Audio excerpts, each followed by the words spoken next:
for that kind introduction. And I want to say a big warm thank you to the Journalist and Writers Foundation for putting together this event, as well as all of the amazing panelists that I am here with today. There have been some incredible points.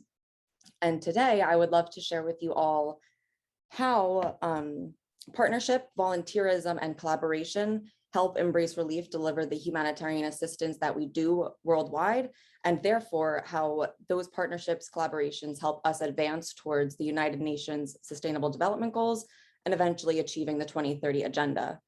And in doing so, today I will focus on Embrace Relief's First Bricks program, which is an educational program for refugee children, and it addresses Sustainable Development Goal number 4, which is quality education, as well as Embrace Relief's Mali Medical Center initiative, which addresses SDG number 3, good health and well-being. Before I dive into that, I'd like to give some organizational background on Embrace Relief. So we are a small nonprofit headquartered in Fairfield, New Jersey, that was founded in 2008, and we are dedicated to providing innovative, sustainable, research-based solutions to vulnerable communities worldwide to achieve lasting improvements.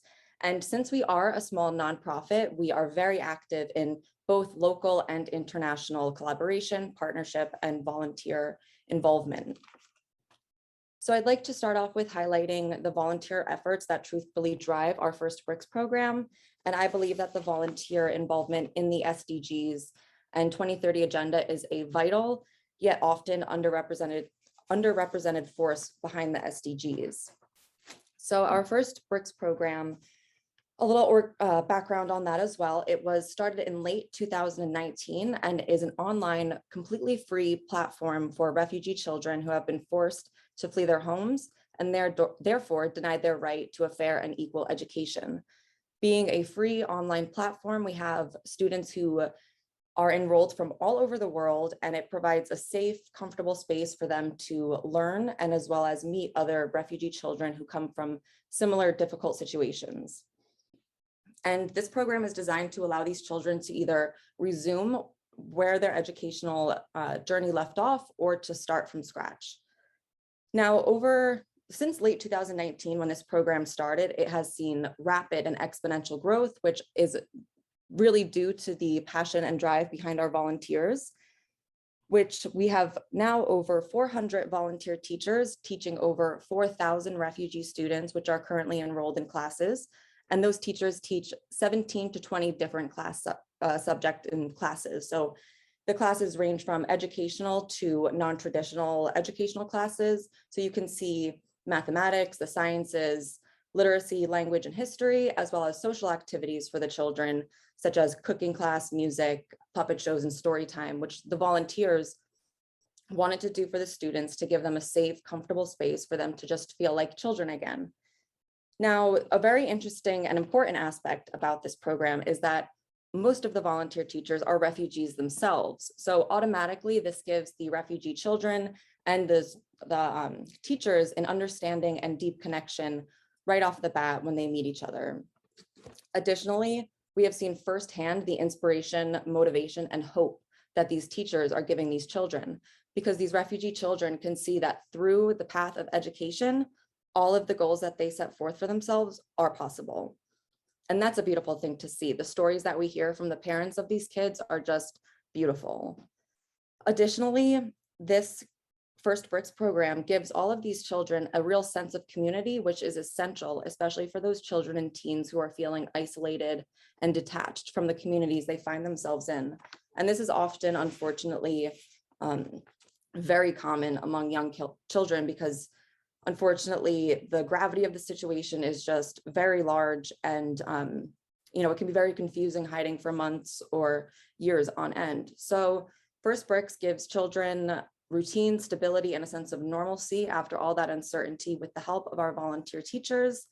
And the ability to mobilize this amount of volunteers for an educational program that is worldwide, international, it is truly the driving force behind this program, which again furthers Sustainable Development Goal number 4, quality education for all.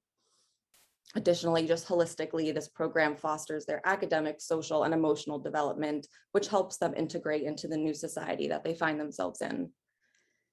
And additionally, I would also like to talk about our Mali Medical Center project, which addresses Sustainable Development Goal number 3, good health and well-being. And this is more of a multi-stakeholder partnership program. So it does also rely on the help of volunteers, but partnership is also a big driving force behind it.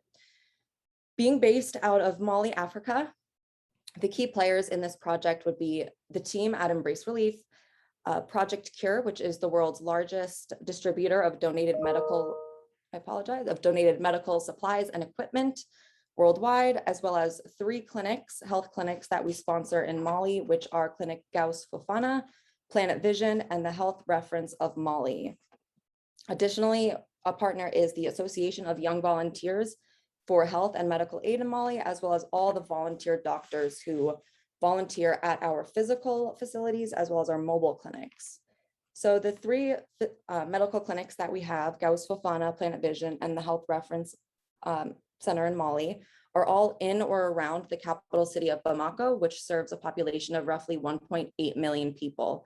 This means that, and a lot of the health services are localized in Bamako, so a lot of the people who live outside or far away from the capital often do not get the chance or have the means to access healthcare or resources to get the proper healthcare that they need.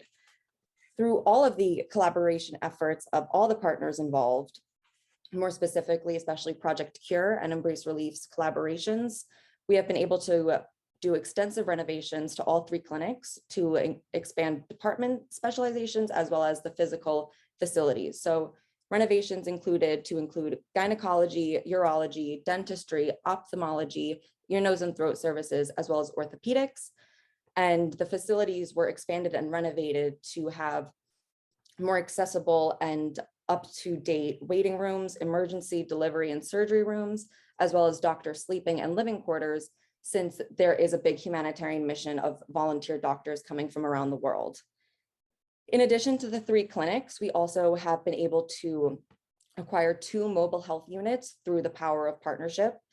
And these operate out of the main clinic, Gauss Fofana, in the capital city. One is an 18-wheel truck that has been completely renovated and revamped to be a full functioning health clinic with a waiting room, a dental procedure room, as well as a cataract surgery room. Now, this truck can travel up to 9 hours outside of the capital city, so it really gets to people who are living in remote regions who rarely, if ever, get the chance to access adequate healthcare. And we also have a smaller, it looks more like a utility van, but that too has been revamped and repurposed to be able to conduct health checkups out of, and that travels roughly 30 minutes to 1 hour outside of the capital city. As I was mentioning earlier, almost all of the doctors that we have working at these clinics and on the mobile units are all volunteers. And a really cool aspect of this is that they all learn from word of mouth. So for example, we just had a doctor leave who was there for 2 years, and she heard about the opportunity while she was in medical school from her professor. And when these doctors go out on these trips to visit remote villages, they can see, and if a patient presents issues or symptoms of a medical problem that cannot be addressed on site at the truck, then Embrace Reliefs helps provide them the correct sponsorship and transportation to receive the medical help that they need. And it is said that humanitarian work is deeply rooted in the belief that every person deserves the right to try and reach their full human potential. And we see this in the daily operations of all of our partners, collaborators, and volunteers. And these are just 2 examples of how civil society organizations such as Embrace Relief's initiatives utilize Sustainable Development Goal 17 to further the 2030 agenda.